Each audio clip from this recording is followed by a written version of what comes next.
చూద్దాం. జల్పల్లి ఘటనలో గాయపడిన జర్నలిస్టు రంజిత్ ను నటుడు మోహన్ బాబు పరామర్శించారు. యశోద హాస్పిటల్ కు వెళ్లి ఆరోగ్య పరిస్థితిని ఆరా తీశారు.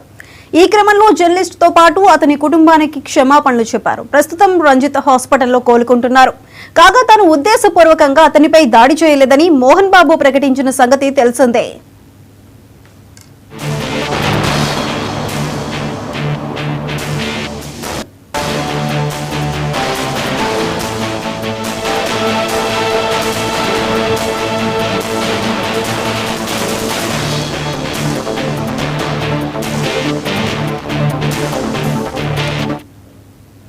జల్పల్లి ఘటనలో గాయపడిన జర్నలిస్టు రంజిత్ ను నటుడు మోహన్ బాబు పరామర్శించారు. యశోద హాస్పిటల్ కి వెళ్లి ఆరోగ్య పరిస్థితిని ఆరా తీశారు.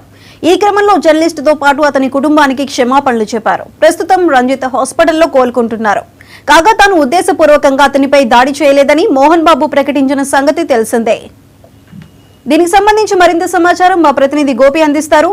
గోపి, చెప్పండి. సాయి సీత, మనం చూసుకోవచ్చు అయితే మనసు ఫ్యామిలీలో గత 3 రోజుల నుంచి కూడా అయిన విషయాలు వివాదాల మధ్య ఇప్పటికే మీడియా చాలా కవరేజ్ చేసింది. కాబట్టి దీని మధ్యలో సంబంధించి ఏదైతే మోహన్ బాబు ఇంట్లో అక్రమంగా పోయారన్నట్టు తన ఆవేశంతో ఏదైతే టీవీ నైన్ జర్నలిస్ట్ రంజిత్ పైన దాడికి పాల్పడ్డ ఏదైతే మోహన్ బాబు కేసు నమోదైనట్టు కూడా మనందరికి తెలిసిన విషయమే. అయితే దాదాపు ఒక 1 వీక్ నుంచి ఆయన యశోద హాస్పిటల్లో అడ్మిట్ లో ఉన్నప్పటి నుంచి కూడా తనకు ఏదైతే తలకు బలమైన గాయం తర్వాత ఆయనకి 3 సర్జరీలు చేసినట్టు కూడా వైద్యులు చెప్పడం జరిగింది. దీనికి సంబంధించి ఏదైతే మోహన్ బాబు ఇంటి దగ్గర ఇటు జర్నలిస్టులు కావచ్చు, ఇటు అయ్యప్ప ఆ భక్తులు కూడా ధర్నాకు దిగినట్టు ఏమైతే మనకు అందరికి తెలిసిందే. దానికి సంబంధించి మోహన్ బాబు కూడా కొన్ని ఆడియోలు కూడా రిలీజ్ చేయడం కూడా జరిగింది. అంటే మా ఫ్యామిలీకి సంబంధించిన విషయాలు మీరు బహిరంగంగా చేయటం మాకు తెలియకుండా ఉన్న నిజాలు రాయొచ్చు, కానీ అబద్ధాలు తప్పుడు ప్రచారం చేయటం వల్ల నాకు ఆవేశంతో గొడవ చేసిన కూడా ఒక ఆడియో కూడా రిలీజ్ చేయడం కూడా జరిగింది. దీంతో పాటు ఇప్పటికే ఏదైతే టీవీ నైన్ బృందం కావచ్చు, దీనికి సంబంధించిన పోలీస్ డిపార్ట్మెంట్ కూడా ఏదైతే 0 ఎఫ్ఐఆర్ నమోదైన మోహన్ బాబుని అరెస్ట్ చేయాలని కూడా డిమాండ్ తోటి ఆయన ఖచ్చితంగా లొంగిపోయినట్టు కూడా తెలుస్తుంది. దాంతో పాటు ఈ రోజు ఏదైతే సాయంత్రం కొద్దిసేపటి క్రితం యశోద హాస్పిటల్లో ఉన్న రంజిత్ని మాత్రం ఆయన పరామర్శించారు. ఆయన కుటుంబ సభ్యులకు కూడా మనోధైర్యాన్ని ఇస్తూ ఖచ్చితంగా అది కావాలని చేయలేదు, అంటే ఒకవైపు మనోజ్ పెట్టిన బాధ, ఒకవైపు మీడియా పెట్టిన బాధతో నేను ఇలా చేశాను, నాకు రంజిత్ కావాలని లేదన్నట్టు కూడా ఆయన అది క్షమాపణ చెప్పినట్టు కూడా తెలుస్తుంది. సాయిసుధ, గోపి, అయితే జర్నలిస్ట్ తో పాటు అతని కుటుంబానికి కూడా మోహన్ బాబు క్షమాపణలు చెప్పారు. మరి దీనిపై రంజిత్ ఏ విధంగా నేను స్పందించారా?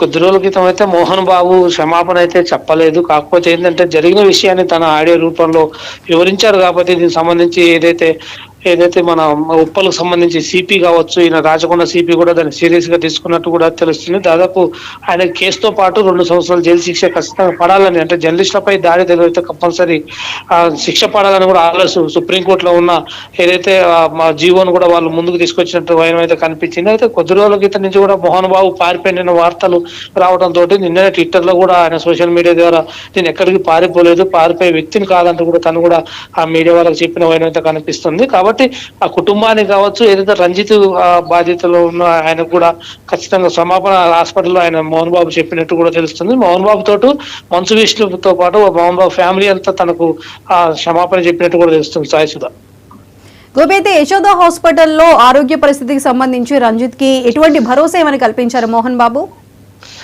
అయితే ఎప్పుడైతే రంజిత్ యశోద హాస్పిటల్లో అడ్మిట్ అయ్యారో ఆ రోజు నుంచి కూడా దానికి సంబంధించి వైద్య ఖర్చులు కావచ్చు, ఏదైతే సర్జరీకి సంబంధించిన వైద్య ఖర్చులు కూడా ఇవన్నీ తనే భరిస్తున్నట్టు కూడా చెప్పడం కూడా జరిగింది. దాంతోపాటు రంజిత్ కు ఇన్సూరెన్స్ పాలసీ ఉందా లేదా దానిపైన కూడా కొన్ని వైద్యులు చూసినప్పుడు కూడా దాన్ని సంబంధించి మెరుగైన చికిత్స కోసం యశోద హాస్పిటల్ అడ్మిట్ చేసిన రంజిత్ పైన కూడా దాని మూడు చోట్ల డ్యామేజ్ అయింది కాబట్టి 3 చోట్ల సర్జరీ చేసినట్టు వైద్యులు చెప్పడం కూడా జరిగింది. అయితే ఏదేమైనా అంటే చిన్నపాటి గాయం అయితే కూడా జర్నలిస్టులు గొడవలు అలాంటి బలమైన గాయంతో కాబట్టి జర్నలిస్టులు అంతా ఒకేసారి ఆ మోహన్ బాబు ఇంటి ముందర పోవడం, దీనికి సంబంధించి ఏదైనా ఒక నటుడు సంబంధించి ఇంత ఆవేశంతో రంజిత్ని ఇలా చేయటం కరెక్ట్ కాదని కూడా వాళ్ళు చెప్పడం జరిగింది. అయితే గతంలో కూడా మోహన్ బాబు మీడియా వాళ్ళని దురుసుగా మాట్లాడటంతో పాటు వాళ్ళము దాడికి పడిపడే వ్యక్తి అని కూడా కొంతమంది సీనియర్ జర్నలిస్టులు కూడా చెప్పడంతో పాటు ఇది ఇంకా సీరియస్ గా యాక్షన్ తీసుకునే అయితే కనపడలేదు. Saisudha, right Gopi, thank you.